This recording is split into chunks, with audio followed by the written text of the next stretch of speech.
Bienvenue pour cette nouvelle conférence sur les études supérieures en Irlande, où on va vous présenter un petit peu les différentes façons de partir étudier en Irlande. Et nous avons la chance et la joie d'avoir avec nous ce soir Rosarie Curran d'Euroguidance Irlande. Je la laisserai se présenter dans quelques instants. Bien sûr, Nelly Forestier, donc, qui est Bonjour. ma collègue au Centre d'information internationale, donc Réseau Euroguidance sur Lyon. Et nous devrions également avoir Isabelle de Kester, qui est du Centre Euroguidance de Lille et qui s'occupera, elle, également de répondre aux questions dans le chat et aux questions-réponses que vous pourriez avoir. Donc au passage, vous voyez que vous avez le chat, donc n'hésitez pas à poser vos questions. Et nous avons la chance également aujourd'hui d'avoir quelques étudiants avec nous, avec donc tout le monde n'est pas encore rentré dans la salle. J'espère ils arriveront à en trouver le chemin. Mais pour l'instant, nous avons avec nous Nnamdi. Je vais lui laisser également la parole dans quelques instants. Et puis également Qatar qui vient d'Allemagne et qui sont tous les deux en études à l'Université de Limerick en Irlande. Et donc ils pourront témoigner bien sûr de leur expérience et répondre bien sûr à vos questions. Donc, nous allons, comme nous avons des intervenants anglophones, nous allons de temps en temps switcher entre le français et l'anglais. Voilà, on essaiera de prendre la majeure partie quand même en français, ou en tout cas de vous retranscrire, si besoin, les informations. Mais on va commencer peut-être tout de suite par un tour de table. So we will start with a short round table, if you want, and we will start maybe with Rosary. Rosary, would you please introduce yourself in a few words and to take about your position as a Euro guidance counselor? Hi, everybody. My name is Rosari, and I am the Your Guidance Coordinator for Your Guidance Ireland. I also work in the further education and training sector and have worked as a guidance counsellor, but now currently work in the national area of guidance in Ireland. Okay, thank you very much, Rosary. Your presence is very important for us to give us your overview, your expertise about the Irish system of higher education. So maybe NMD, would you like just to introduce yourself to tell us where do you come from and what kind of studies do you do in Limerick? Okay. First of all, I want to apologize to the audience for not knowing how to speak French, and No, it's not a if my problem. if my English is okay for you guys. I'm from Nigeria. I came to Ireland as an international student, studying Masters of Engineering in Cybersecurity. I'm currently close to being done with my first semester. So, Master of Cybersecurity is a 1 year course, and it's a really good course. Do not be scared of engineering if you love engineering, or if you don't love engineering, feel free to come to my own course. Cybersecurity is expanding and it's going to be the best course very soon. I'm kidding. Any course is good, but Mm. yeah, that's what I'm doing. Yeah, Yes. Any course is thank good, you. but yours is the better. I know, is the best. So, Yeah. Kata or Kata? Hi guys, I'm Kata from Germany. It's kind of same for me as for Namdi. I came here at the beginning of September and I'll be here for 1 year, so I do my entire master's program here. And I study sports journalism, which is, of course, the better course. That's better than cybersecurity. Yeah. And can I ask you, before starting this conference, one question. So, why have you chosen the Ireland as a destination for your courses? Just if you have just uh, one reason, and Namdi and Kata.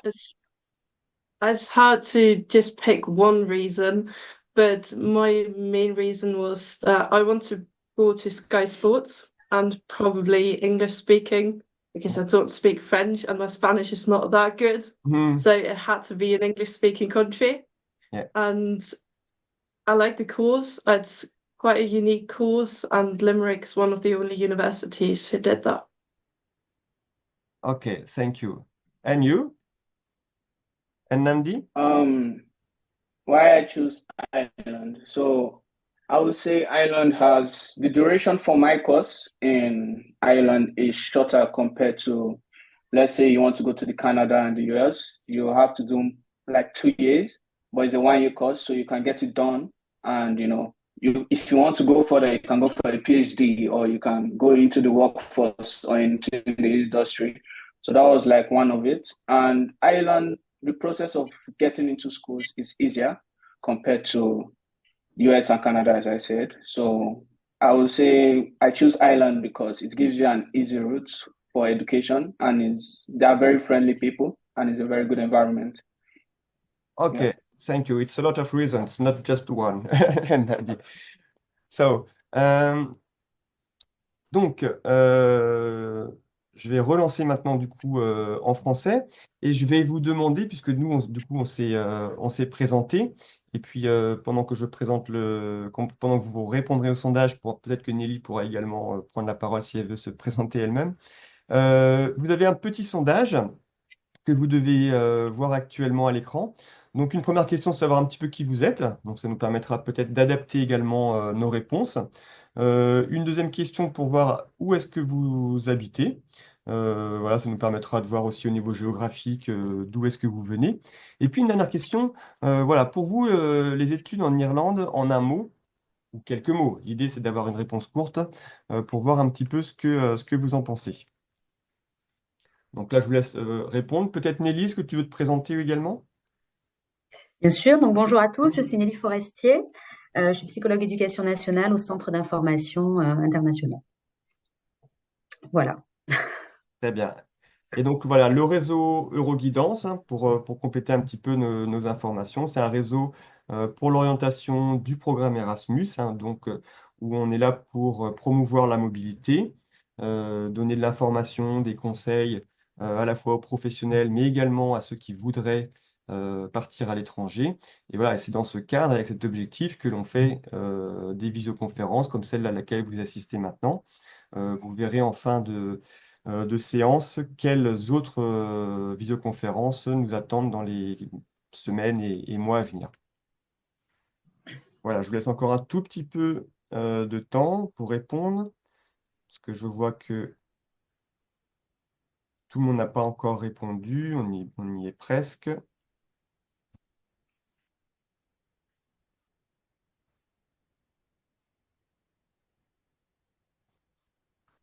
Peut-être que je peux laisser tourner encore un tout petit peu le sondage, et puis comme ça, on fera une toute petite pause tout à l'heure pour vous donner un peu les résultats du sondage. Alors, et donc, on va maintenant passer au sommaire.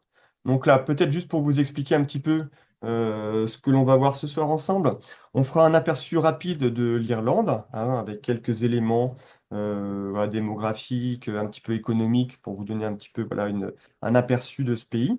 On fera un point sur l'enseignement supérieur, où là, avec l'aide de Rosarie, on expliquera un petit peu le type de diplôme que l'on peut trouver. On fera ensuite une présentation de la mobilité pour ceux qui partent soit en échange de type Erasmus, soit en mobilité individuelle, c'est-à-dire que pour ceux qui s'inscrivent directement à l'étranger. Et puis on aura également un petit temps quand même pour les retours d'expérience. On laissera plus le temps du coup à nos étudiants pour parler un petit peu de ce qu'ils vivent. Et puis à la fin, mais bien sûr tout au long de la séance, vous aurez bien sûr un temps de questions-réponses. Alors, je regarde juste où on en est dans le sondage. Voilà, il y en a beaucoup qui ont déjà répondu. On va le laisser encore un tout petit peu et on va pouvoir commencer peut-être avec Nelly, si tu veux bien, sur voilà, Sur la présentation de l'Irlande. présentation de l'Irlande. Voilà. Donc, on a fait le choix de faire un comparatif avec la région Auvergne-Rhône-Alpes pour voir les différences et peut-être des similitudes. Donc, la population, l'Irlande, c'est quand même un petit pays puisqu'il y a plus de 5 millions d'habitants. En région Auvergne-Rhône-Alpes, à titre de comparaison, on est 8 millions, un peu plus de 8 millions. En Irlande, il y a 232 500 étudiants dans l'enseignement supérieur. En région Auvergne-Rhône-Alpes, on en a 377 275 pour être précis. L'Irlande a accueilli en 2019 plus de 24 000, près de 25 000 même étudiants en mobilité internationale. Et la région Auvergne-Rhône-Alpes en a accueilli en 2022-2023 un peu plus de 51 000. Il y a plus de 15 000 Irlandais qui sont en mobilité internationale. J'ai pas réussi à trouver les chiffres pour la région Auvergne-Rhône-Alpes, mais en tout cas en France, c'est à peu près 105 000. Donc par rapport aux jeunes accueillis en France, on voit la différence. Comme on peut le voir en Irlande, le taux d'emploi est plus élevé qu'en région Auvergne-Rhône-Alpes et qu'en France. Il est il est de plus de 74% contre 68,8% en Aura. Et le taux de chômage est plutôt plus faible qu'en Auvergne-Rhône-Alpes, 4,3 contre 6,3. Et aussi en Irlande, il y a de grandes entreprises, notamment dans tout ce qui est technologie, comme Apple, Google, Microsoft, Facebook, dans tout ce qui est fabrication, milieu pharmaceutique. En région Auvergne-Rhône-Alpes aussi, on a un bon bassin d'emploi dans tout ce qui est industrie, énergie, innovation, services, tourisme, etc. Donc voilà, l'Irlande, c'est un pays qui a une bonne économie, qui est plutôt attractive. Peut-être aussi le choix que nos étudiants ont fait ce choix-là. Tu veux ajouter quelque chose, non? Très bien. Non, non, merci, mais peut-être que l'on va demander à Rosarie peut-être si elle a des commentaires à faire. Rosarie, do you have any comments to do about the demographic or the economic situation of Ireland? And maybe I have maybe one question. Did you see any difference before and after the Brexit? What's an Yeah, impact of the Brexit about the economy in Ireland? Brexit was good for Ireland insofar as we were the only country in the EU where English was our first language. Yeah. So Britain would have had a big part of that demographic, which meant that employers looking to put employment in a country where English was their first language were choosing Ireland over the UK. So that probably made a big difference to the Irish industry. I can see there by your graphic that you've highlighted some of the big industries that are in Ireland at the moment. And one of your panelists there is studying cybersecurity, and then the mention of sport as well. Those programs are becoming bigger. Not just through CAO, but through other avenues as well, through apprenticeship and through national and tertiary programs. So there are different avenues other than going the CAO route as well. So pharmacy as well is another huge industry in Ireland at the moment, and that's all over industry, very much down south where Limerick is and Cork and Waterford, but also up the west coast as well. Green jobs are becoming more prominent as well. Anybody looking to work in green industry, where particularly around power and wind power and sustainable power. That's another area that's becoming quite big. So yeah, I think Brexit was good for Ireland. Give you a short answer. Thank you very much, Rosarie. Maybe a question for Kata and Namdi, and maybe also for Camille. So thank you to join us, Camille. As a student, is it difficult to find a student job, or do you have yourself a student job at a university or elsewhere? So I personally don't have any job, but do you have one, Kata or Namdi? Not at the moment, but I want to get one for the second semester. Before I came here, I wasn't sure how much coursework we have and how that works out with the job, so I kind of delayed that. But I want to get one, yeah. Ok. But I actually know some students who have a student job. Like two of my roommates are working in Spar, so it's not the dream job, but Ouais. I mean, if you need money, you can find some stuff. Yeah, I would say like you can find something if you really have the motivation to, and I also intend to apply to some job on campus for next semester, like the concert hall here in UL, and also maybe the library. There are opportunities. I didn't look precisely about that yet. But yeah, thankfully I'm quite comfortable with the scholarships I got, so yeah, but there are options. Ok, merci Camille. Et comme vous allez voir, on va passer des fois du français à l'anglais, de l'anglais au français. Donc là, c'est très bien que vous parliez en anglais. Tout à l'heure, peut-être on vous posera des questions plus en français pour notre audience. Donc on avait aussi, donc avant de passer maintenant aux études supérieures, on va juste partager les résultats par rapport au petit sondage. Nelly, tu confirmes que l'on voit à l'écran le sondage là?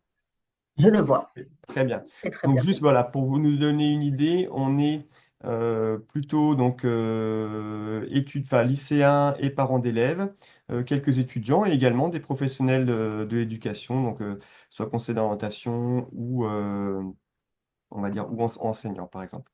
Donc les réponses courtes, ça on verra. Oui, oui, oui.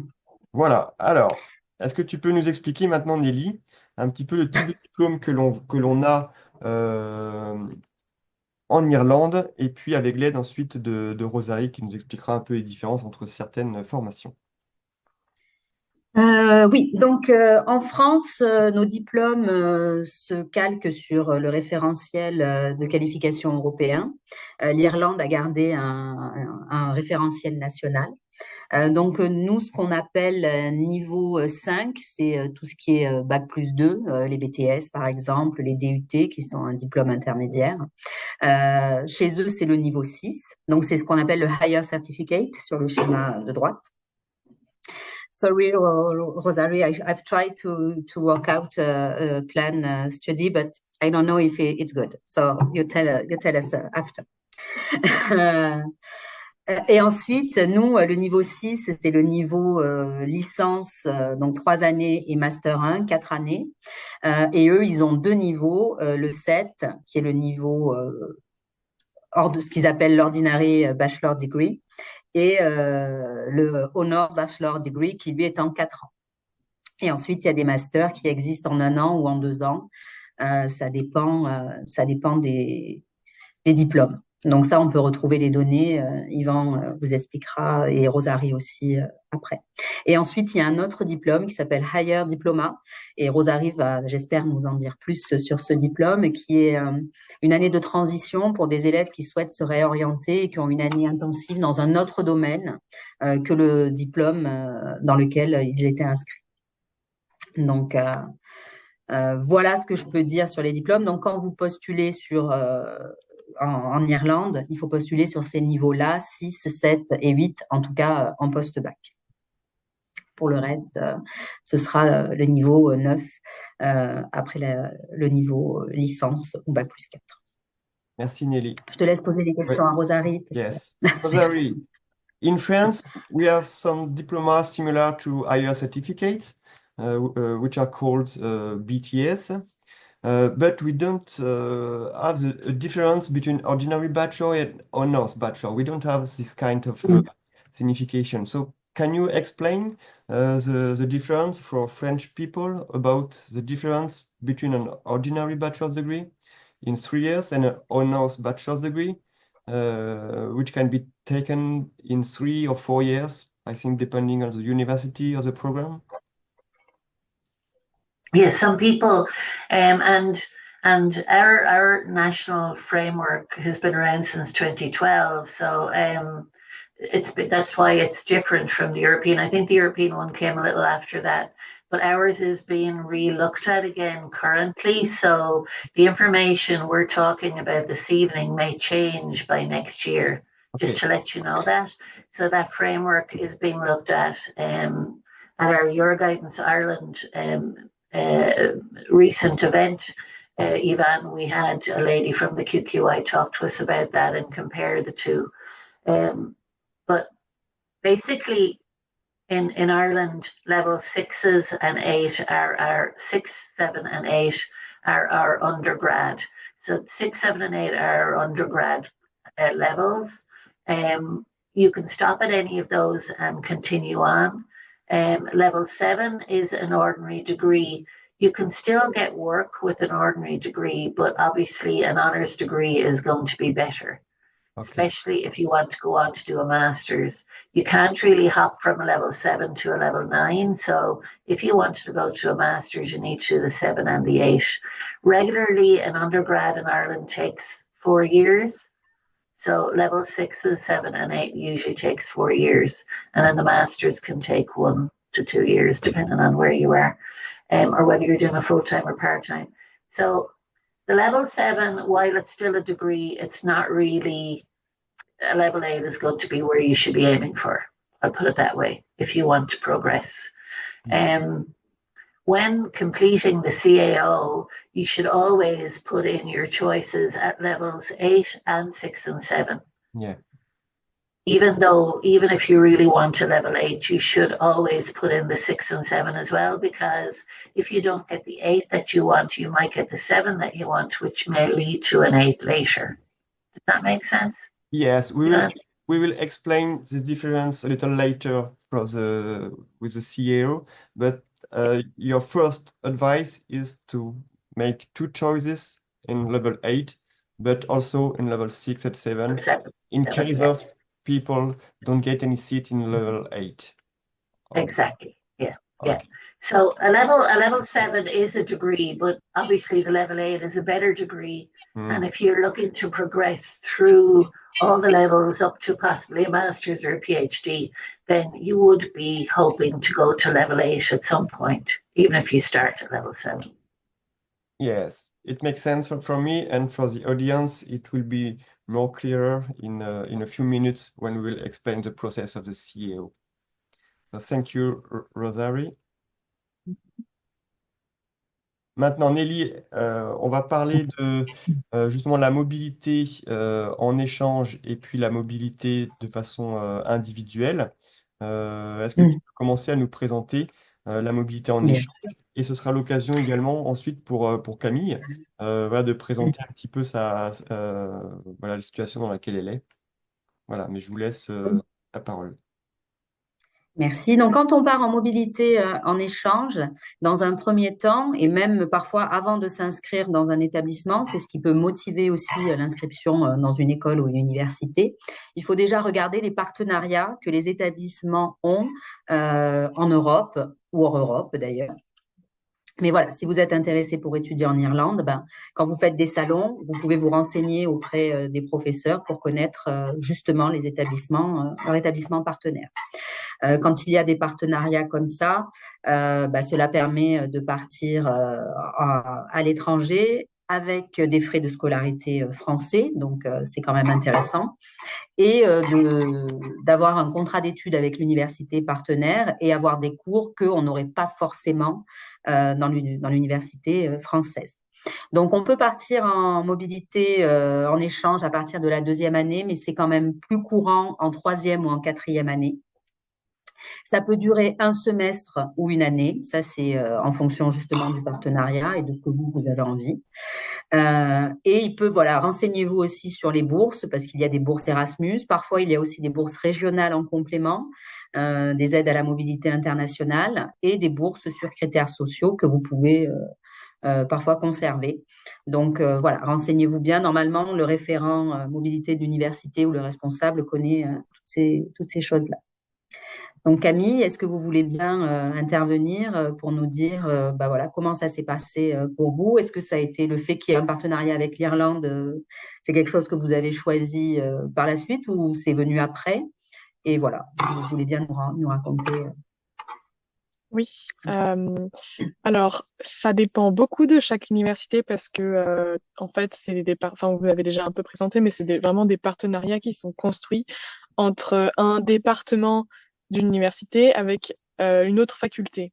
Donc, des fois, c'est un peu compliqué de comprendre parce que, il peut y avoir une faculté de la même université qui a un partenariat avec une autre université, mais une autre faculté ne peut pas partir, s'ils n'ont pas l'accord. Donc, il faut faire attention à ça aussi. Je sais que moi, donc, je suis en LEA, donc au département des langues, il y avait quand même pas mal de choix. L'université de Limerick, c'était mon premier choix et c'était la seule université qui était en Irlande. Donc, j'ai eu de la chance par rapport à ça. Mais je sais que les places sont limitées et que pour l'Irlande, il y avait que 3 semestres de disponibles. Et du coup, l'université répartit enfin la direction des relations internationales de l'université répartit les semestres comme bon lui semble. Donc du coup, moi j'ai 2 semestres et je sais qu'il y a une autre étudiante qui va arriver au semestre d'après et qui va avoir elle un semestre ici. Donc voilà, les places sont chères en général, mais quand on a un bon dossier et que et qu'on a un bon niveau de langue en général, ça passe. Euh, voilà, donc oui, j'ai eu de la chance d'avoir mon premier choix. Par rapport aux bourses, parce que vous aviez dit que vous aviez les bourses et que ça vous suffisait pour subvenir à vos besoins, ça a été facile, les démarches à réaliser? Comment ça s'est passé? Non, je vais pas mentir. Je vais pas mentir, c'est un peu une horreur, les démarches administratives pour les bourses. Surtout que du coup, moi, j'en touche 4, donc je vais pas me plaindre de ça, hein. C'est super, c'est génial. Mais c'est très compliqué parce que la première bourse que nous là, en novembre, la première bourse que j'ai touchée, ça devait être il y a 2 semaines.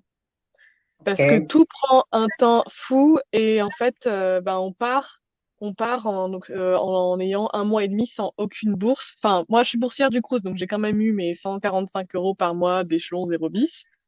Euh, d'accord.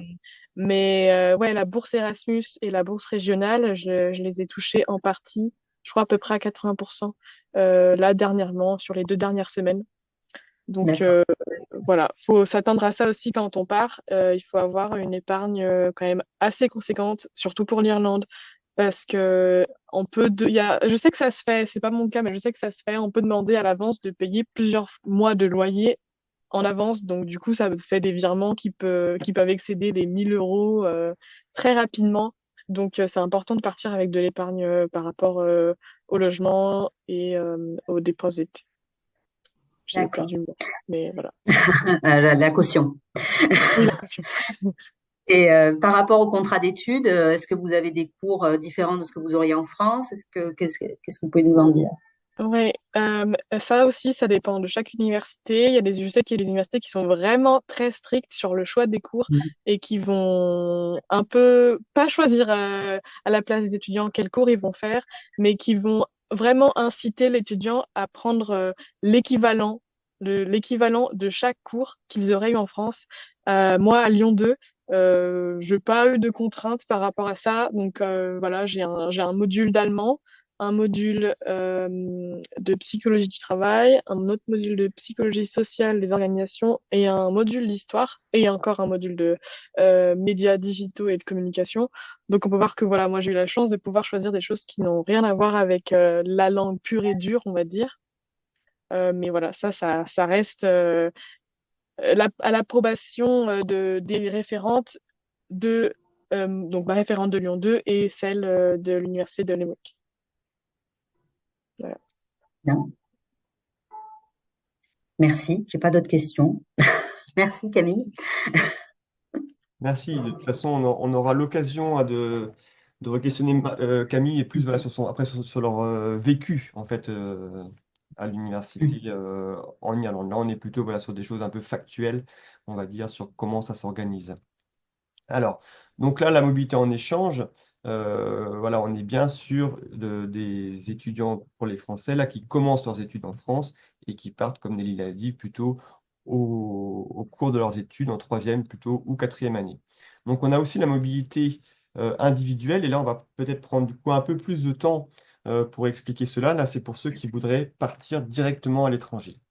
Nelly, est-ce que tu veux représenter Oui, aussi? je vais commencer. Donc la mobilité, c'est ce qu'on appelle la mobilité individuelle. C'est quand on choisit de partir soit après le bac directement faire nos études à l'étranger, soit en master ou dans enfin voilà, à un autre moment en tout cas, vous faites le choix de partir tout seul. Donc là, c'est vous qui choisissez les établissements dans lesquels vous postulez. Parfois, on peut vous demander des certifications en langue, donc renseignez-vous bien sur les sites internet des universités pour savoir ce qui est demandé pour les étudiants internationaux. Attention, dans les pays, c'est pas toujours le même calendrier. Je sais qu'il y en a parfois c'est septembre jusqu'à janvier, il y en a c'est plutôt février, mai, il y en a c'est plutôt août. Enfin voilà. Donc ça aussi, il faut être très vigilant. Donc il faut se renseigner au moins une année avant pour être sûr de ne pas passer à côté d'informations. Quand vous partez en mobilité individuelle, selon, déjà, quand vous partez au sein de l'Europe, vous êtes quand même un peu plus sécurisé dans le fait qu'il y ait une équivalence de diplôme. Mais attention, si vous avez des professions réglementées, il faut quand même se renseigner euh, pour voir, voilà, est-ce que la profession que je vais apprendre, est-ce que je peux l'exercer avec ce diplôme-là dans tel ou tel pays? Donc là, vous avez le réseau ENIC-NARIC en France, en tout cas, qui existe, qui permet d'avoir des attestations de comparabilité entre un diplôme étranger et un diplôme, le diplôme français, en tout cas. Donc ça, et quand vous êtes à l'international, attention, parce que là, les équivalences sont moins faciles à avoir selon les pays, évidemment. Les frais d'inscription sont variables selon la destination et les établissements. Donc là aussi, renseignez-vous. Quand on est étudiant européen, c'est pas la même chose. Quand on est étudiant international, des étudiants internationaux, les tarifs sont pas les mêmes. Et là, pour les bourses, là, c'est très généraliste, hein, c'est pas propre à l'Irlande, pardon. Il peut y avoir des bourses du Crous. Parfois, si les formations sont éligibles dans les pays du Conseil de l'Europe, on peut conserver les bourses du Crous si vous êtes boursier en France quand vous partez à l'étranger, en Europe en tout cas. Donc voilà, donc la mobilité individuelle, ça demande d'être bien préparer sa mobilité parce que là, il y a moins d'accompagnement. Ok, merci Nelly. Donc là maintenant, on va peut-être détailler de façon un peu plus précise en fait les modalités en ce qui concerne vraiment l'Irlande, en sachant que là par rapport aux bourses des gouvernements, tout de suite, hein, sachez que les étudiants français, donc, ou plus largement européens, qui commencent leurs études supérieures en Irlande, sont exemptés des frais d'inscription et il leur reste en fait une contribution étudiante qui est de l'ordre de 3 000 € à payer.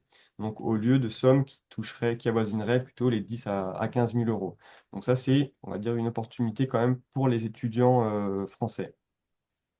Donc, là, maintenant, on va aller voir, avant de penser même aux inscriptions, voir un petit peu comment est-ce que l'on peut se renseigner, où trouver les formations. Et là, après, je demanderai également voilà, à Rosarie un petit peu son retour et son avis sur la question. Mais donc, on a, entre autres, le site califax.ie, donc le site internet qui permet de rechercher vraiment des informations sur les qualifications en Irlande, mais qui vont regrouper les qualifications qui comprennent vraiment toutes les formations, depuis la formation professionnelle jusqu'aux formations pour adultes. Donc, il va falloir, comment dire, donc, que l'on vous, on va dire qu'on vous briefe un petit peu sur comment utiliser ces moteurs de recherche. Donc là, j'ai fait une extraction un petit peu, juste pour des lycéens français qui rechercheraient des formations. Vous allez d'abord rechercher dans le type de cours et ce qu'on vous conseille de regarder, c'est le Higher Education CAO. Ça, c'est pour ceux qui vont sortir du bac français. Pour ceux qui voudraient aller, qui ont déjà une licence par exemple, et qui voudraient aller sur des masters, comme l'ont fait Kata et Nnamdi par exemple, ce serait plutôt du coup du postgraduate pour le niveau master. D'accord? Donc pour l'instant, on va regarder plutôt ce qui se passe pour nos lycéens qui voudraient aller après le bac. On va vous demander de regarder les catégories de cours. Bon, ça, c'est connu, hein, c'est comme partout. Ça va être par domaine, soit l'administration, la finance, l'architecture, etc., etc. Et puis, on va vous demander de regarder par niveau. Donc, on vous a expliqué les niveaux tout à l'heure. Je vous rappelle, le niveau 6, on est plutôt sur du niveau BTS. Niveau 7, c'est de la licence, on va dire, ordinaire. Mais si vous voulez aller continuer des études après sur un niveau master, c'est plutôt le niveau 8 qu'il faudra regarder. Et vous allez avoir ensuite différents types de propositions, comme on peut le voir là, donc sur des formations donc, comme Business and Management, par exemple. On vous donne le lieu où est-ce qu'on peut le faire. Et puis, vous avez ici les CIO Points. Donc, en fait, ce sont des points qui vont vous permettre de repérer si c'est des formations qui sont, on va dire, facilement accessibles ou pas. Ce sont des points qui vont être adossés en fait au bac, à l'équivalent du bac irlandais. Et ceux qui ont le bac français auront une transcription également de leurs points en CIO. Donc, si je vous montre juste par la suite, hop, on va regarder rapidement le chat également. Alors, donc vous avez, pour arriver à vous retrouver, vous allez avoir les Entry Requirements Criteria, donc pour les étudiants qui viennent de l'Union européenne, des pays associés ou du Royaume-Uni. Donc là, on est actuellement sur la version de novembre 2023 pour l'entrée 2024. Mais je pense que la prochaine documentation va sortir d'ici peu. Et en général, il n'y a pas énormément de changements. Ce que je vous propose, parce que c'est quand même un point qui est important, et avant de laisser Rosarie commenter, on va aller faire un tour rapidement sur ce document pour vous montrer un petit peu justement quel type d'informations est-ce que vous allez avoir. Donc, si je clique dessus, on va pouvoir ouvrir le fichier. Tac. Nelly, est-ce que tu confirmes qu'on voit bien mon écran? Pas du tout. On voit toujours le diaporama. D'accord. Hop. Donc, si je vais du coup arrêter le partage et je vais repartager. Hop. C'est bon là? Là, on le voit. Voilà. Donc là, vous êtes sur, on va dire, un gros document. Faut pas en avoir trop peur, puisque après, vous allez avoir en fait des informations pays par pays. Vous n'êtes pas obligé de regarder tous les pays, mais en fonction d'où vous venez, ça peut être important. Donc si on clique sur la France, vous allez avoir rapidement les qualifications qui sont acceptées. Donc on voit que tout de suite, c'est le diplôme du baccalauréat général ou alors l'option internationale du baccalauréat. On verra un tout petit peu après que ceux qui viennent d'un bac technologique ou un bac professionnel peuvent être également admis sur certaines formations. Donc vous avez ensuite quelques informations par rapport à des matières. Donc ça, on va passer rapidement, mais vous pourrez retourner ensuite dessus. Pour le niveau en anglais que l'on voit ici, là, il faut que vous ayez au moins 13. Si votre discipline est supérieure, coefficient supérieur à 16, ça veut dire si c'est une spécialité à votre bac, hein, LLCE ou AMC par exemple. Ou alors, il faudra avoir 15 pour ceux qui n'ont pas anglais en fait en spécialité. Si vous n'avez pas ces matières-là, il faudra alors passer un autre test de langue comme l'IELTS ou le TOEFL par exemple. Ensuite, ça, on va retrouver des correspondances par note. C'est quand on vous demande d'avoir, par exemple, un niveau H5 en mathématiques.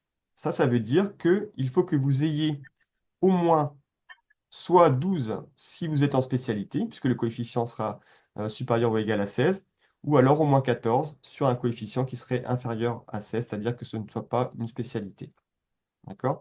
Là, je vous laisserai le temps de regarder tranquillement, mais surtout, vous allez avoir ici une table de conversion des points du baccalauréat français en notes irlandaises. Hein, vous vous rappelez tout à l'heure, on était une des formations en business, on était autour de 450. Donc pour un français, ça voudrait dire d'avoir voilà, au moins 13,5, 14 de moyenne. Et ça vous permet de voir comme ça, non pas les points qui seront pour l'année prochaine, mais les points qui étaient nécessaires l'année dernière. Mais ça vous donne une indication quand même du niveau qui est demandé.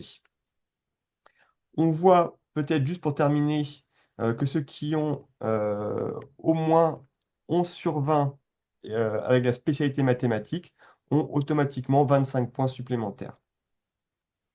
Vous avez également, et puis je m'en arrêterai là pour ce document, la possibilité, vous voyez, pour ceux qui ont un brevet de technicien, un brevet professionnel, un baccalauréat professionnel, un diplôme de bac technologique, là, c'est possible de candidater sur des niveaux 6 et 7, qui sont encore une fois un peu les équivalents plutôt de nos BTS, mais avec un maximum de 390 points. C'est-à-dire que vous êtes plafonné à un certain nombre de points. Voilà. Donc, ce document-là, vous le trouvez bien sûr sur le site du cao.ie. Et bien sûr, vous pourrez également nous le redemander si jamais vous n'arriviez pas à le retrouver. Peut-être, avant d'aller plus loin, on va peut-être vous le mettre également directement dans le chat. Maybe, Rosalie, do you have any comments about the way on how to find courses in Ireland? Do you suggest also to use Califax.ie or other support? You can certainly use Qualifax, which is a very good website.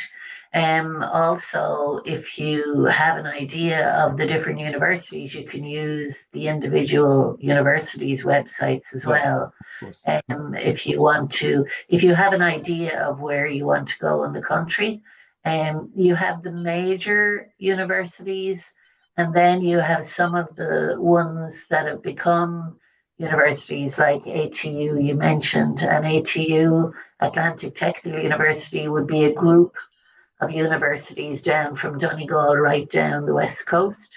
In the southeast, where I'm from, you have another group of universities, Southeast Technical Universities, that are grouped as well. So you could sit down and study if you have a particular subject in mind, and study which universities offer that particular subject. Other than that, Qualifax is a good site. There are a few others. Careers Portal is another good one. We can put those links up if you like, Ivan, later. The CAO itself is a very good website with a huge amount of information on it. Did you want me to talk about the CAO yet, or are you going to wait? Yeah, we will talk about the CAO website too. Okay, so the CAO website is a very, very well informed website. It's got information there for students, for parents, and for guidance counselors, and for educators. The main thing I think about the website is to study it, but also to know the different times and dates. It begins in November. It opens in November for your application. And after that, there is a list of times that are really important for you to stick to, and to have all your documentation in. So it's really important to be aware of those dates. You can print out a list of the dates and put it on your wall, whatever you like, whatever way you like to approach it yourself. But sticking to those dates is really important. The other thing, as I said earlier, is give yourself as many choices as possible. You've 10 choices under level 8, and you've 10 choices under level 6 and 7, and complete as many of those as you like, but make sure they are really in the order that you want, because when the CAO is doing that selection, they will give you your place in the order you have put. And if you get your place at one level, and that's not your favorite, then you may be knocked out for all the other ones. So make sure that you put in your choices in true choice that you want them. Does that make sense, Ivan? Yes, it makes sense, and I have some slides to show about this, but it's perfect. Okay. Because you already explained how it works. So if I come back to my presentation, no, up. Bon, on le voit. Oh, bah. C'est bon. OK? Oui. Voilà. Donc là, maintenant, on va vous parler en fait de CAO. Donc là, Rosary a commencé déjà à vous en parler. Vous avez sur le site CIEO, qui est un peu notre Parcoursup, en fait, hein, un handbook. Donc, c'est vraiment la Bible, en fait. Et donc, il est vraiment conseillé pour tous ceux qui veulent aller candidater en Irlande de bien regarder cette brochure, de bien lire attentivement tout ce qu'il y a dedans, de bien faire attention au calendrier. Il y a des dates limites, hein, some deadlines, qu'il ne faut pas vraiment manquer. Et on parlera également de l'application, donc vraiment la candidature. Donc là, on va vous expliquer en quelques mots. On ne va pas pouvoir évidemment vous présenter tous les cas particuliers qui pourraient exister, mais on va essayer quand même de vous donner voilà, les informations les plus pertinentes pour avoir en tête comment est-ce que ça fonctionne. Donc, comme je vous l'ai indiqué, on est là sur CIO, c'est le Parcoursup irlandais, pour faire simple. Ça concerne les demandes de niveau undergraduate, donc les niveaux 6, 7 et 8, c'est-à-dire le diplôme un peu technique et les ordinary and bachelor with honors. Ce sont pour les candidats français et internationaux qui passent par cette plateforme, enfin français et européens. Les candidats internationaux qui sont en dehors de l'Europe, eux, auront d'autres démarches à faire directement auprès des universités. Ce qu'il faut bien savoir, c'est que ce sont les HEI, donc Higher Education Institutions, qui font la sélection. CIEO, ça va être la plateforme qui va permettre de faire transiter les dossiers depuis chez vous jusqu'aux universités. Mais ce sont bien les universités au final ou les écoles qui vont faire la sélection. N'hésitez pas à aller faire un tour sur le site cieo.ie puisqu'il y a vraiment beaucoup de ressources en ligne sur ce site. Il y a une partie notamment Downloads où vous allez avoir des documents, des présentations, des infographies, des fois assez courtes, mais qui vous permettent vraiment de comprendre comment ça fonctionne. On a également nous-mêmes extrait quelques diaporamas directement de CIEO pour que vous puissiez avoir l'information voilà, la plus précise possible. Donc voilà, n'hésitez pas aussi si vous avez des questions, hein, on me les relaiera. Donc, je vais juste reprendre ce qu'a dit Rosary quelques minutes auparavant. L'application, donc la candidature a démarré le 5 novembre. C'est-à-dire que la plateforme a ouvert à ce moment-là. Et vous avez jusqu'au 1er février pour faire une application, on va dire, classique, normale. Avec, vous voyez, la date du 20 janvier, c'est pour les Early Online Applications. C'est simplement, vous voyez, une réduction des frais d'inscription, puisque les frais de dossier ne seraient que de 30 € au lieu de 45 pour ceux qui candidateraient entre le 20 janvier et le 1er février. Donc là, on est vraiment, pour ceux qui veulent aller en Irlande, c'est vraiment avant cette date du 1er février qu'il faut postuler. Vous verrez que vous avez la possibilité également de postuler sur ce qu'on appelle les late applications, qui seront jusqu'au 1er mai et qui rouvrent à partir de mars. Mais toutes les formations ne sont pas accessibles à ce moment-là. C'est-à-dire qu'il y a des formations qui seront indiquées dans le handbook de CAO, marquées comme Restricted Courses. Ça veut dire qu'elles ont des restrictions particulières et ce sont souvent des formations pour lesquelles il faut passer des examens supplémentaires ou passer des auditions, donner des portfolios. Donc, par exemple, dans le domaine des arts, de la musique, du design, ou encore des formations très spécifiques et très demandées comme la médecine, par exemple. Donc là, il ne sera pas possible de faire des late applications pour cela.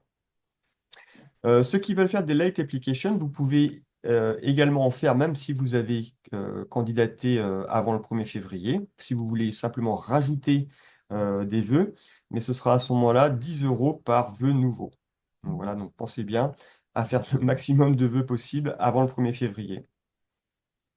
Donc voilà, vous aurez ensuite le Statement of Application, donc ça ce sera arrivé fin mai, ce sera un document qui fera le point avec ce que vous avez fait comme demande, simplement pour vérifier que ce sont bien les bons vœux qui sont bien rentrés, qu'il n'y a pas d'erreur non plus sur votre identité, votre parcours scolaire, etc. Rosary a déjà parlé également de l'ordre des vœux. Donc c'est quelque chose dont on n'a plus l'habitude en France, puisque dans Parcoursup, il n'y a pas d'ordre hiérarchique par rapport aux vœux, hein. On choisit après avoir eu des réponses. Ici, on va l'expliquer un petit peu après, l'ordre des vœux est vraiment très très important. Et là, vous aurez jusqu'au 1er juillet pour ordonner vos différents vœux. Si on revient toujours sur la candidature, donc là, dans un premier temps, on va vous demander des informations vous concernant votre identité, votre parcours scolaire, donc le type de bac que vous faites, le type de lycée dans lequel vous êtes. Vous allez indiquer le choix des cours que vous allez faire. Vous verrez que les cours sont tous référencés dans la plateforme CIAO et auront un numéro de référence. C'est ce numéro-là que vous devrez faire. On insiste bien, vous avez 10 vœux de niveau 8 à faire, donc les Bachelor with Honors, et également 10 vœux de niveau 6 et 7, donc les deux là qui vont être mélangés. Donc comme Rosarie l'a dit et l'a réexpliqué, n'hésitez pas à faire des vœux de niveau 8, mais également à faire des vœux de niveau 6 et 7 si jamais vous n'étiez pas admis sur le niveau 8. Hein. Et comme Nelly l'a montré tout à l'heure, il y a des possibilités également de poursuite d'études pour ceux qui auraient déjà un bachelor de niveau 7 pour continuer vers un niveau 8. Donc ensuite, quelque chose de très important, et j'insiste encore, c'est bien de bien mettre l'ordre des vœux, avec la possibilité de changer de début mai jusqu'au 1er juillet. Et puis vous aurez reçu entre-temps le Statement of Application Record, qui est voilà, un peu l'état des lieux de ce que vous avez demandé. Hop, ça va être que pour spécifiquement pour les Français. Rosalie, do you have any comments about the application process and CAO, some kind of tips that you could give to the French students? I don't. I think, I don't speak French fluently, but I understand some of the words and the writing, so I can follow what you were talking about there. I think no, it's just very important to get in early. You might as well save a few euro as well by applying early and get your application in before the end of January. I think as well, if you start early, and I'm presuming most students will be under 23 as well. Yeah, most of them. So so they'll be the younger group of people. So yeah, definitely get your applications in early. There are two other areas, the HERE and the DARE. I don't know if you're familiar with that, Ivan. People coming from different economic backgrounds, and then the DARE is for people with disabilities that there may be exemptions for if somebody has a disability. So that's another area as well. But the main thing is start in November, get those dates, make sure you have those important dates in your head, and then make sure you fill out every single one of your choices from 1 to 10 in the choice of the order that you want the course. Most important. Yes, thank you, Rosarie. So, juste, on a une question dans le chat. Oui. La question c'est, il faut donc avoir eu des notes du bac pour pouvoir faire l'application vers l'Irlande. Donc là, non, on va l'expliquer juste après. Merci Camille. En fait, vous verrez que les réponses, on les a tardivement, on les a que au mois d'août. Donc en fait, vous devrez donner le relevé de notes du bac. Donc c'est ça qui va compter pour l'entrée dans l'enseignement supérieur en Irlande. Donc là, si on y vient justement juste après. Ici, donc pour les Français particulièrement, vous avez donc des pièces justificatives que vous allez devoir fournir.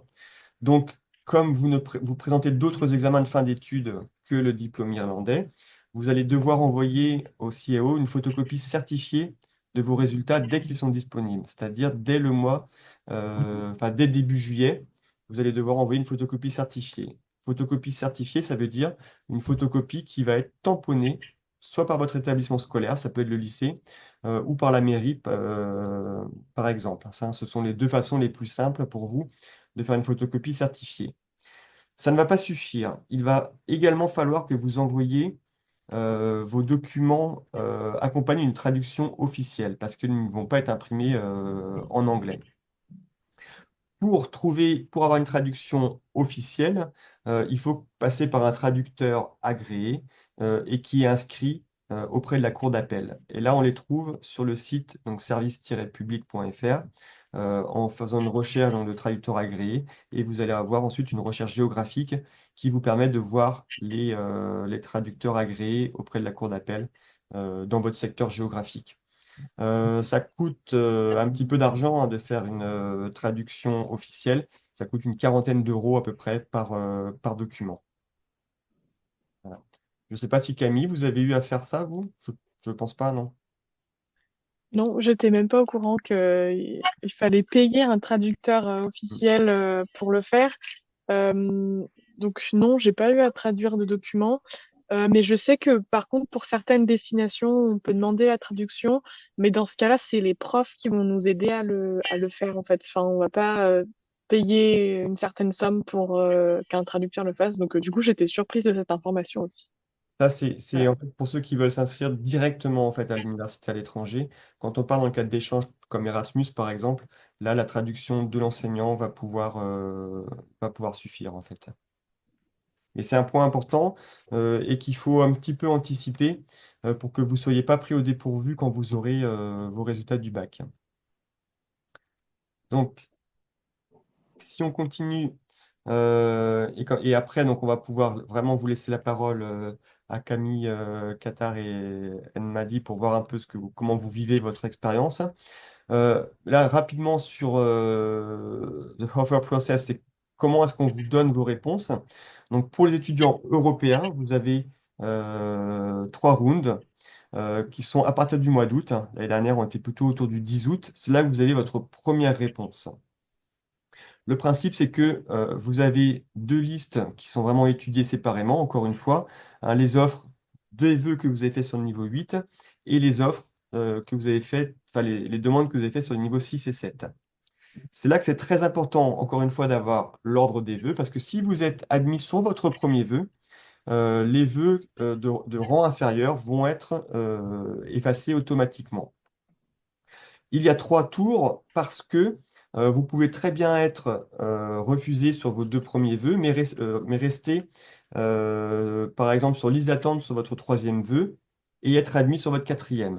Donc là, ça veut dire que pour le tour d'après, vous pouvez provisoirement accepter votre vœu, votre 4e vœu, en restant sur liste supplémentaire pour le 3e vœu, qui va peut-être se libérer pour le 2e ou 3e tour. Vous avez à chaque fois qu'on vous fait une proposition, donc là, il faudra bien être attentif durant l'été.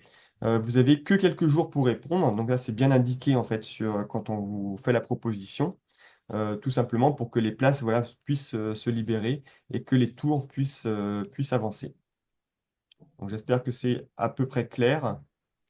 Je pense que oui, c'est pas très compliqué. Il faut juste ordonner vraiment ses vœux et qu'on a vraiment un peu comme s'il y avait 2 Parcoursup, hein, un pour le niveau 8 et un pour le niveau 6 et 7. Hop.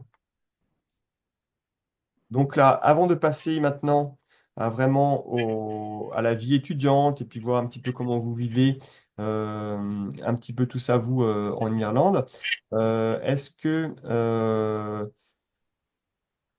Rosalie, do you have any comments or you have already talked about the offer process? I don't think so. I did put another website in the chat. It's the NTO, National Territory Office website, which is just another option for students to go to higher education in Ireland. It's fairly new. It's only been around for a year. I just put the link in there. If there are subjects in that area that you're interested in, it's another option. It's a combination of further ed and higher ed. You still get to the degree level, the level 7 or 8, but it's just another way of going if for any reason you don't get your choice with the CAO. Okay. Thank you, Rosarie. Maybe just before going to the last session and the experience for our students here, maybe Kata or Namdi, as you are students at Limerick as individual students. You applied directly to the university and at a master degree. Can you just explain how you did? How was your application to the university? Well, for me, it was actually quite easy. It was easier than I thought it would be. I think I started my application in last year in December, so more or less a year before I came here. Mhm. And it was quite simple. I uploaded all the documents, the letter of motivation, and filled out all the forms. And I think I got my offer letter in April or March. Okay. And after that, I received weekly emails and about everything that I had to do. So it was really organized.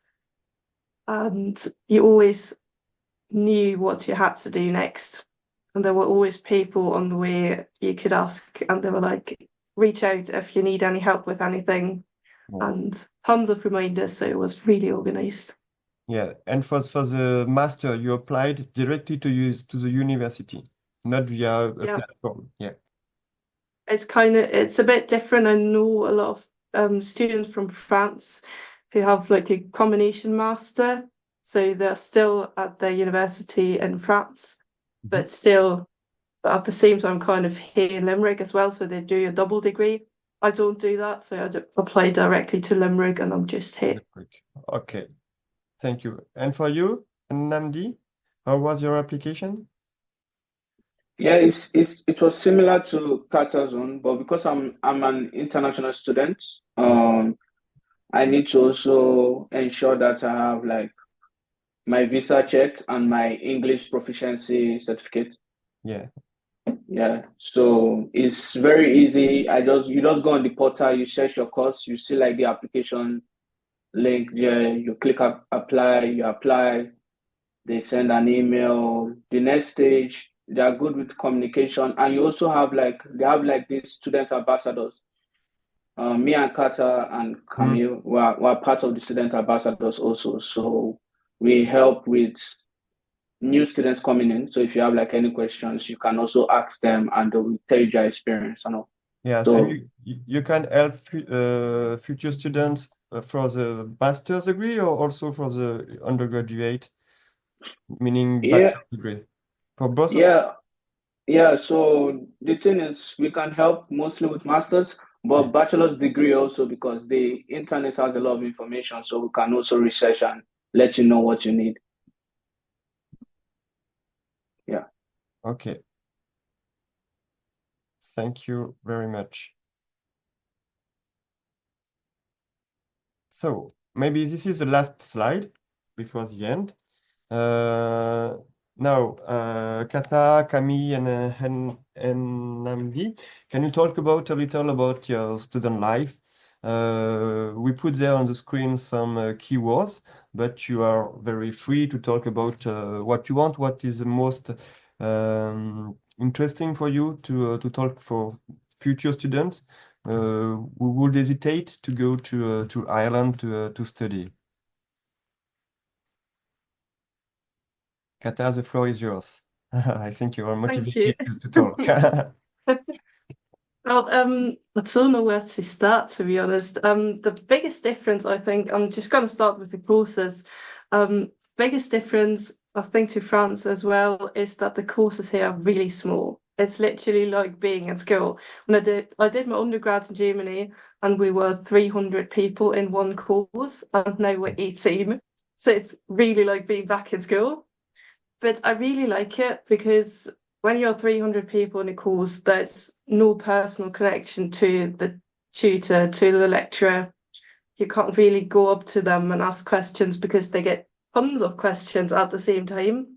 And here you just stay 5 minutes after lecture, ask a question. You've got this personal connection. Your lecturers know you. Yeah. And that's really cool. I really like that. For the journalism course, what I really like as well is the facilities that we have. It's really practical. So we have a TV studio, we have journalism radio studios, and for me. I don't have exams, which is really cool. And we do lots of practical work. So it's not just learning the theory and kind of put it onto the paper in your exam. So it's more learning for real life, which is really cool. For the rest, student life is really cool. I'm a big fan of it. It's really different to Germany because it's a campus. I think France is kind of similar to that universities are on a campus. You've got lots of clubs and societies. I do rugby myself, which is really fun. Lots of sports clubs, lots of other societies as well. And you meet lots of people here on campus because everybody's so close together. Yeah. I went myself to the campus of Limerick 2 weeks ago, and I found the facilities are amazing. The sport activities with the Olympic swimming pool and some lot of playgrounds. So it's you are lucky to be there with a Master of Sports, for example. Oh yeah, that's true. I think UL is one of the biggest sports universities in Ireland, which is really cool. And I do live basically opposite of the gym. That's 3-minute walk, which is really cool. So, thank you, Kata. Je vais juste répondre à 2 questions, puis je vais laisser Camille ensuite enchaîner. Voilà, deux questions très pratiques. Donc, il faut passer par CAO quand on s'inscrit au niveau undergraduate, c'est-à-dire, donc, on a répété les premières années en niveau 6, 7 et 8. Par contre, pour postuler en master, ça ne se fait pas par CAO, ça se fait directement auprès des universités. Voilà. Camille, vous vouliez aussi témoigner un petit peu de votre vie Je vais commencer déjà par rebondir sur ce que Kata elle a dit. Donc elle disait que c'était facile de pouvoir discuter avec les professeurs. Et je vais juste donner un exemple très concret, c'est qu'en fait, on tutoie tous nos professeurs et enfin, disons que on tutoie en anglais, on va dire que c'est you, donc au final ça change rien, c'est sûr que ça change rien. Mais on les appelle par leur prénom et ils nous appellent par notre prénom. Et quand on leur écrit un message, c'est de manière très informelle. On dit hi, on dit pas, voilà, c'est pas aussi formel qu'en France, cher quoi. Enfin, monsieur, chère c'est madame. vraiment oui, voilà, c'est très détendu. Dès le premier mail, ils signaient par leur prénom. Enfin, franchement, ils nous mettent à l'aise et je dois dire que c'est vraiment très plaisant de se sentir à la même échelle que ses profs. Et aussi, on est bienvenus pour discuter avec eux à la fin de chaque cours. Ils insistent vraiment là-dessus. Et ça m'est arrivé plusieurs fois d'ailleurs de leur parler de sujets qui me concernaient moi personnellement ou pour après Erasmus, et ils étaient toujours intéressés d'entendre notre ressenti et par rapport à leur cours, mais aussi de le conseiller pour la suite. Du coup, ça c'est bien. Après, moi, je suis plus dans des cours variés et je pense qu'en master c'est bien parce que ils sont vraiment un petit groupe. Après, moi, j'ai des CM où du coup là, on est vraiment beaucoup, mais ça reste moins qu'en France, quoi. Les CM, Camille, les cours magistraux. Voilà. Cours magistraux, donc en amphithéâtre. Voilà. Voilà, en amphi. Ouais. Aussi, le système est différent qu'en France parce que ici, on parle en termes de modules.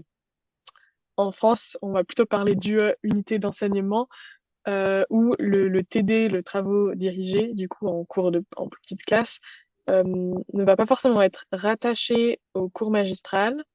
Et ici, au sein d'un même module, donc un module en général, c'est 5 ECTS. Donc au sein d'un même module, on va avoir une lecture et un tutorial. Donc c'est un peu le même système que TD et CM. Mais le TD va être vraiment là pour nous aider à... Ah, nous avons perdu Camille. Dommage, j'espère qu'elle va pouvoir se reconnecter.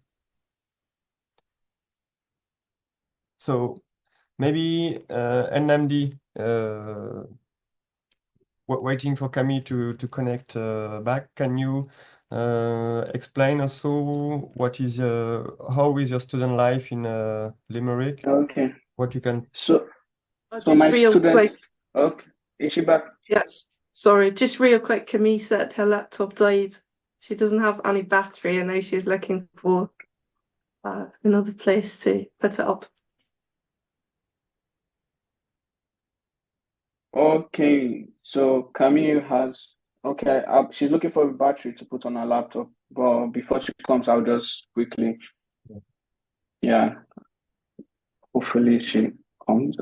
So my student life in Limerick, my courses, I would say my courses, I do 5 courses for the first semester, and I think next semester is the same number, but they have been good, and okay, Camille is back, so I'll just rush through.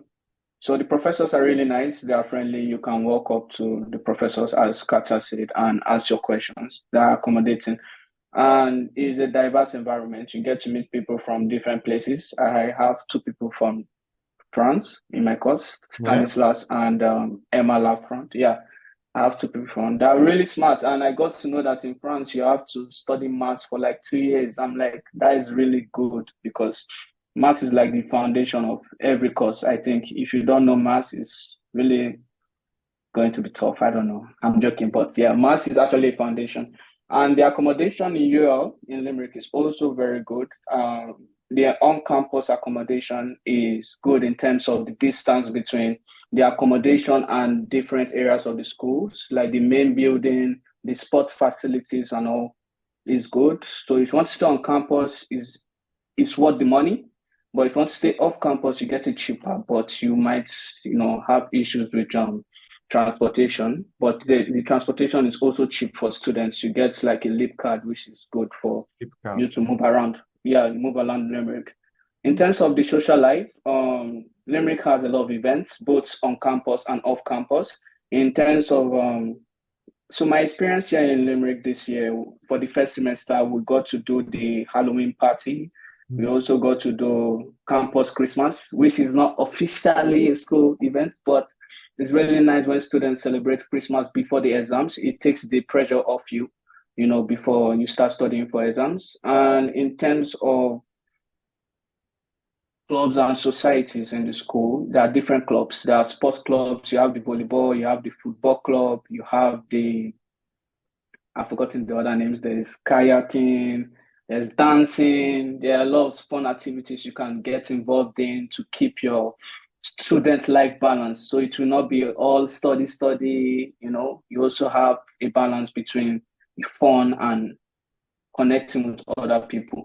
And there are societies like the Computer Society. If you really love computers and want to understand more about the computer, there's the Christian Union. There are different diverse societies that you can join on campus. I would say your University of Limerick and Limerick in general, it gives you a lot of opportunities. Like every day, there's something to expect.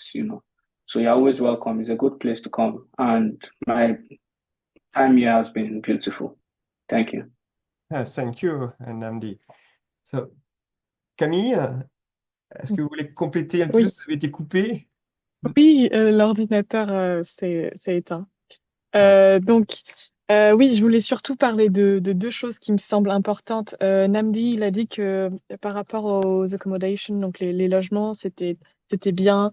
Mais en fait, tous les deux, Kata et Namdi, sont logés sur le campus. Donc, ils ont eu la chance d'avoir un logement qui a été organisé et trouvé par l'université. Moi, c'est pas mon cas. En fait, il y a un système de tirage au sort et j'ai été sur la liste d'attente. Donc, j'ai pas eu de logement sur le campus. Donc, j'ai dû me débrouiller par moi-même. Et en fait, le logement, ça a un impact énorme sur la vie de tous les jours en tant qu'étudiant. Et c'est vraiment quelque chose à prendre en compte. Et en fait, il y a une crise du logement telle en Irlande que c'est pas quelque chose à prendre à la légère. Et tous les étudiants ici qui se sont retrouvés hors campus disent Ah, j'aurais aimé être un peu plus averti de la crise du logement et que c'était vraiment sérieux et que tout le monde est touché pour de vrai, en fait. Parce que certes, on nous l'a dit tellement de fois par mail que c'était compliqué de trouver un logement. que on pouvait se faire arnaquer facilement et tout ça. Mais en fait, quand on le vit soi-même, c'est différent. Donc, je dirais d'être averti par rapport à ça et de s'y prendre le plus tôt possible si vous devez chercher un logement par vous-même. Donc ça, une problématique qui s'adresse à tous les types d'étudiants, hein, que vous soyez en licence ou en master, vous serez aussi amené à peut-être chercher par vous-même. Bien sûr. Voilà. Après, les universités ont des services pour vous aider, mais par exemple, je sais que pour le cas d'Erasmus ici à Limerick, il y a eu 50 étudiants qui n'ont pas pu venir parce que ils n'avaient pas de logement. Euh, et je sais qu'il y en a d'autres qui sont venus, qui sont restés plusieurs semaines dans des Airbnb ou dans des hôtels. Le prix des hôtels ici n'est pas négligeable, hein. On ne trouve pas d'hôtel en dessous de 110 euros par mois à Limerick, je pense. Par nuit. Hein. Donc c'est un budget déjà. Et il faut avoir ça en tête. Et du coup, je vais continuer en parlant un coût de la vie.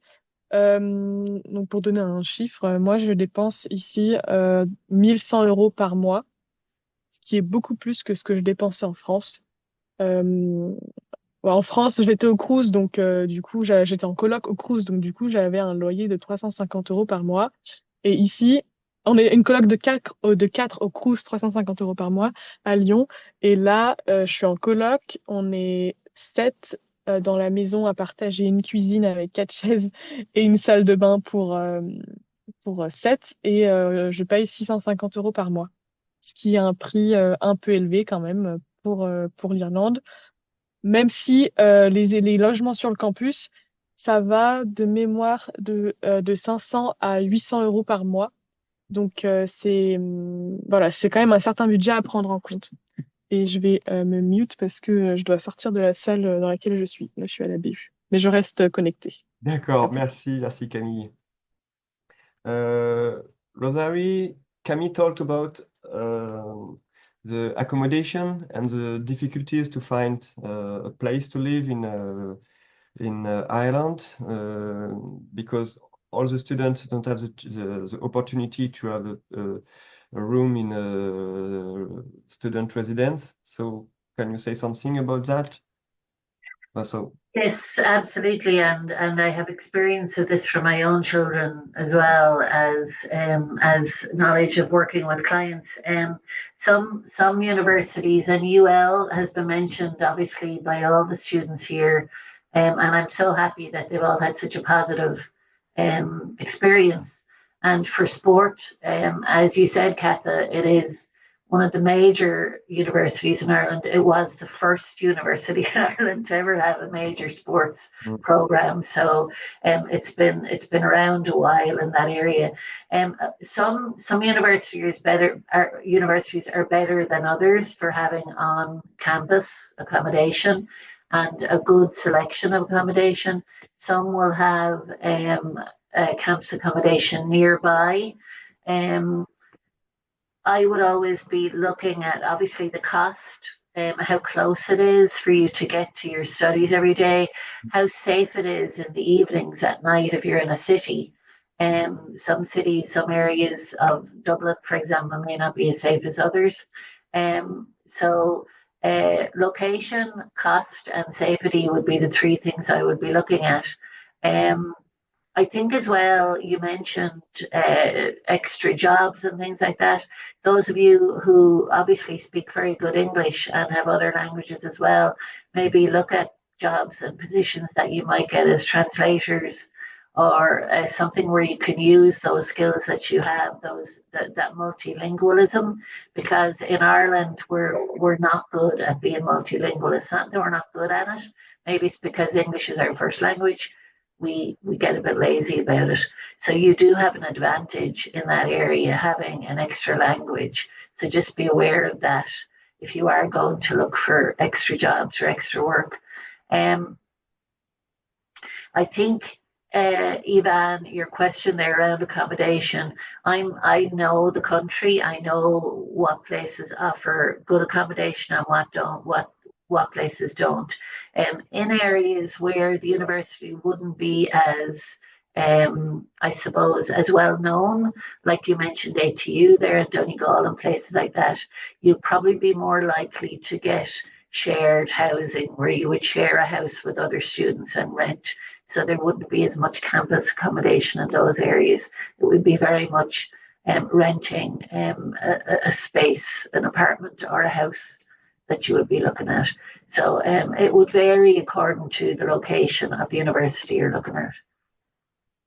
But if anybody ever wants to ask me questions about this after the webinar today, Ivan will be able to direct them. Is that right, Ivan? Yeah.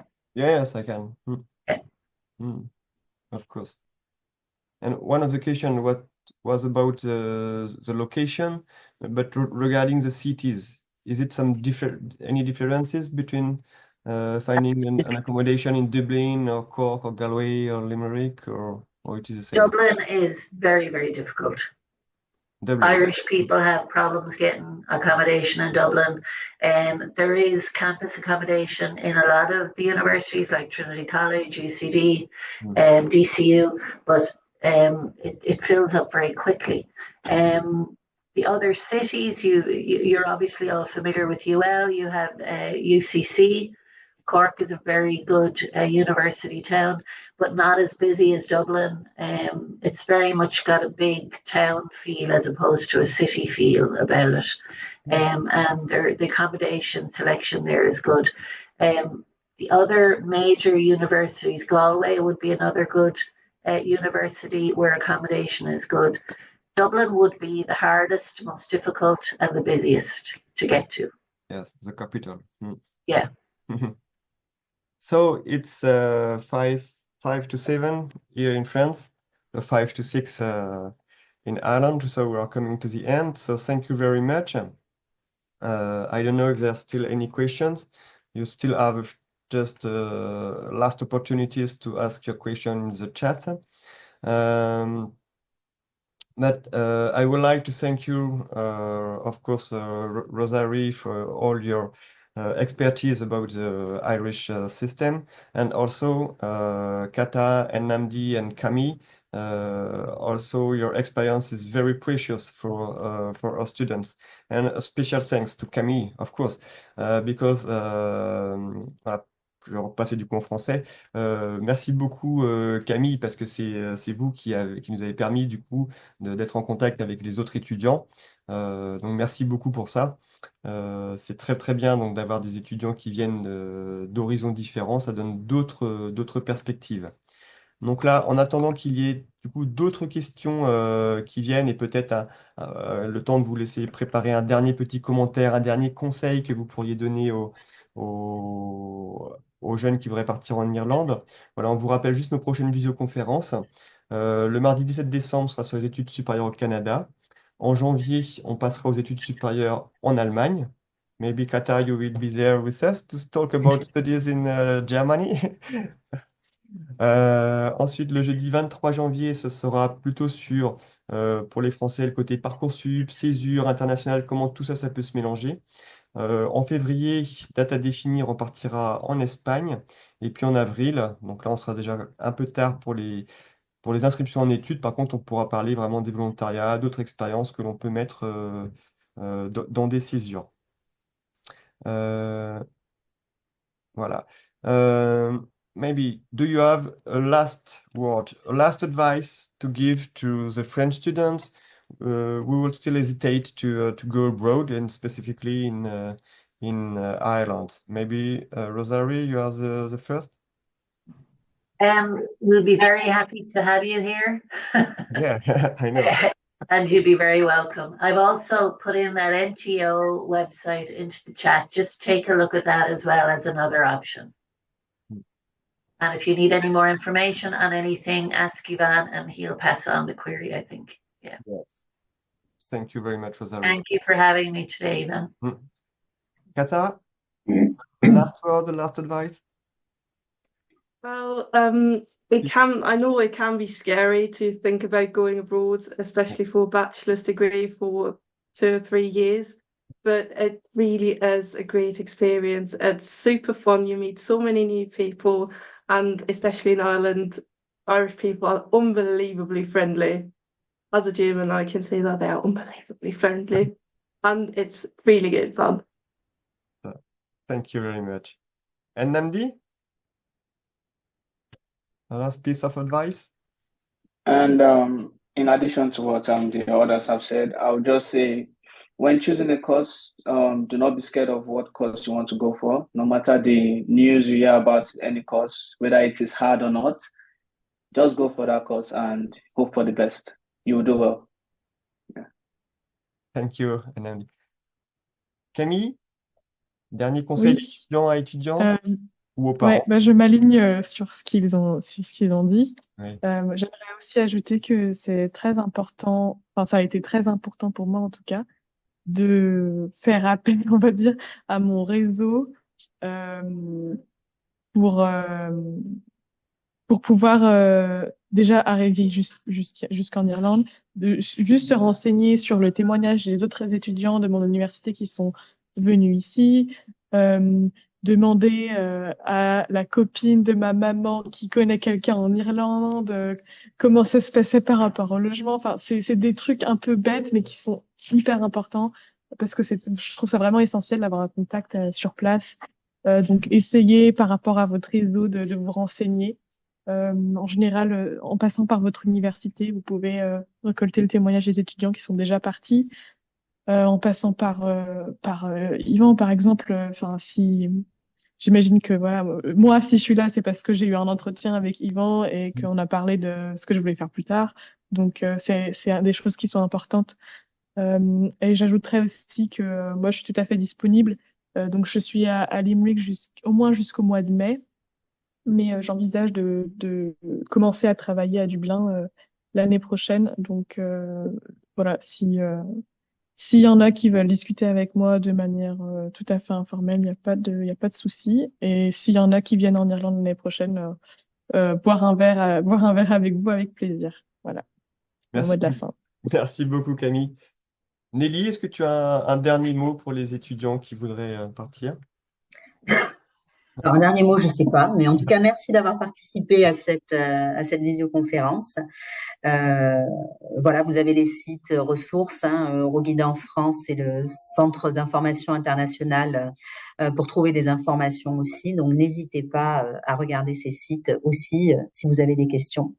Et voilà, n'hésitez pas à tenter l'aventure, en tout cas à l'étranger. Et si c'est pas sur un an ou un semestre, il y a d'autres programmes. Donc, les visioconférences qu'a présenté Yvan aussi peuvent peut-être répondre à des besoins. Voilà. Et merci à tous. Donc, on va s'arrêter là pour ce soir. So once more, thank you very much, Rosary, Kata, Namdi, and Camille. And have a good evening. And for Rosary, see you next week. Bye bye. Au revoir. Goodbye.